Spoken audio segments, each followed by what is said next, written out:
I never thought I'd be one of those people. You know, the kind with the messy, drama-filled lives that you only hear about in soap operas or trashy reality shows. But here we are, my husband and my sister, together. I still can't wrap my head around it. It's crazy how fast everything can change. One minute, I'm happily married, thinking life is all sunshine and rainbows. The next, I'm standing in my kitchen, holding my husband's phone, reading a text from my sister that basically says, "Last night was amazing."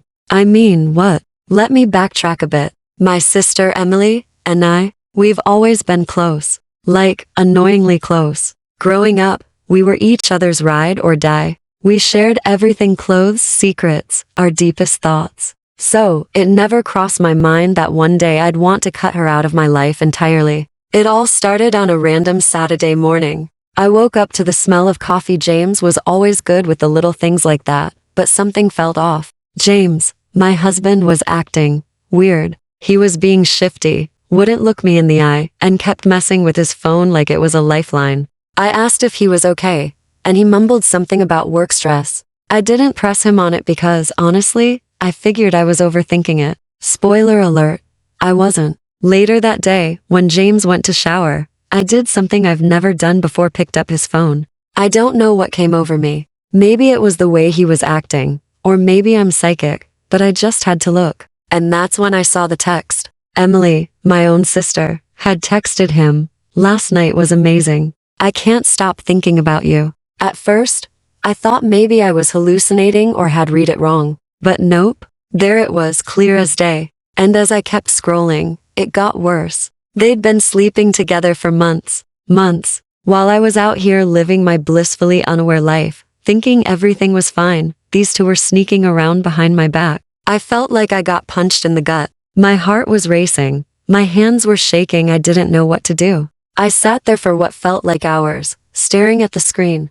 trying to understand how my husband and my sister could do this to me. It was like my brain just couldn't compute it. That night, I confronted James. I threw the phone at him. Okay, maybe not the most mature move, but whatever, and demanded an explanation. At first, he tried to play dumb, like he had no idea what I was talking about. But eventually, he caved and admitted it. He and Emily had been sneaking around for months. I honestly don't remember much after that, just a lot of yelling, tears, and me kicking him out of the house. And then came Emily. Oh, Emily. She showed up the next day, her face all blotchy from crying, begging for forgiveness. She went on and on about how it was a mistake, how she never meant to hurt me, blah, blah, blah. She said she was jealous of what I had with James, that it just happened. As if that made it any better. I stood there, listening to her try to justify it, but all I felt was anger. Like, burning rage kind of anger.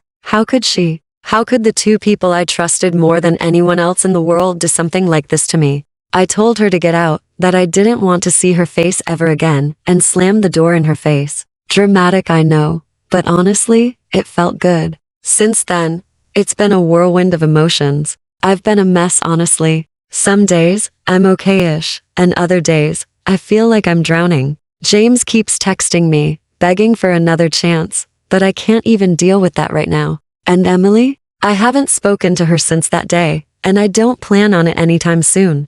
It's been a few weeks, and while I've gotten better at pretending I'm fine, the truth is, I have no idea what I'm supposed to do next. Do I forgive them? Try to move on and act like this never happened? Or do I cut them both out of my life for good? I wish I had an answer, but right now, I'm just trying to make it through each day without losing my mind. It's strange how life can shift so drastically without warning, like you're living in a totally different world. I guess that's what people mean when they say life can change in an instant. But I never imagined it would happen to me, and certainly not like this. For the past few weeks, I've been going through the motions, trying to pretend like I'm okay, when I'm really not. I put on a brave face when I'm around others, smile and nod when they ask how I'm doing, but inside, I feel like I'm falling apart. I mean, how do you even begin to process something like this? Your husband and your sister? Together? It's the kind of thing you see in movies, not something that actually happens in real life. But here I am,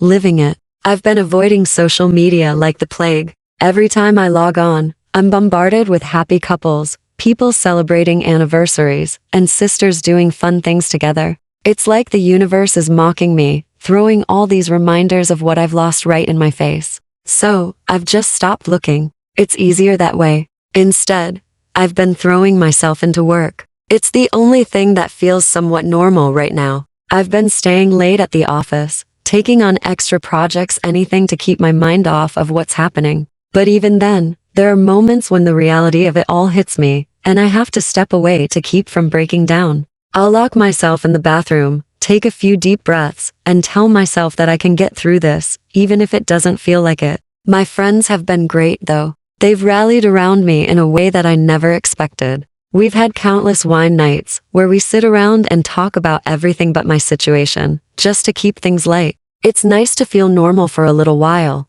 even if it's just for a few hours. But there are times when I just want to scream at the unfairness of it all. Why me? Why did this have to happen to me? And then there's the loneliness. James is gone, obviously, and I've been staying away from my family, not ready to deal with the inevitable questions and judgment. So, it's just me, alone in this house that now feels too big and too empty. I've been binge-watching old sitcoms, trying to find some comfort in the familiar jokes and laugh tracks. But even that only works for so long. Eventually, the silence creeps in, and I'm left alone with my thoughts. I've had so much time to think about everything, about how things got to this point, about what I could have done differently, about what comes next.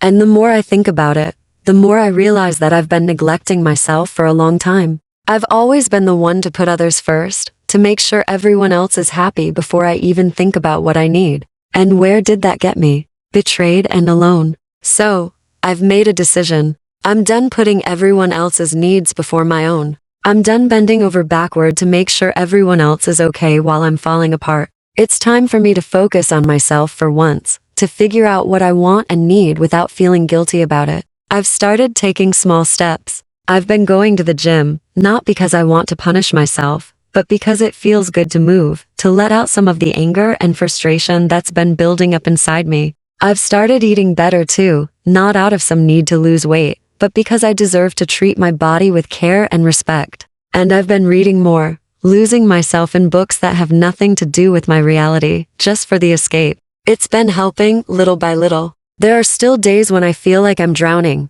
when the pain and anger are too much to bear. But those days are starting to become fewer and farther between. I'm starting to feel a little bit stronger, a little bit more like myself, or at least the version of myself that I want to be. And as for James and Emily, I still don't know what I'm going to do. Part of me wants to cut them out of my life completely, to move on and never look back. But another part of me wonders if that's even possible. They're my family after all, and cutting them out means cutting out a part of myself too. I don't know if I'm ready to make that decision yet.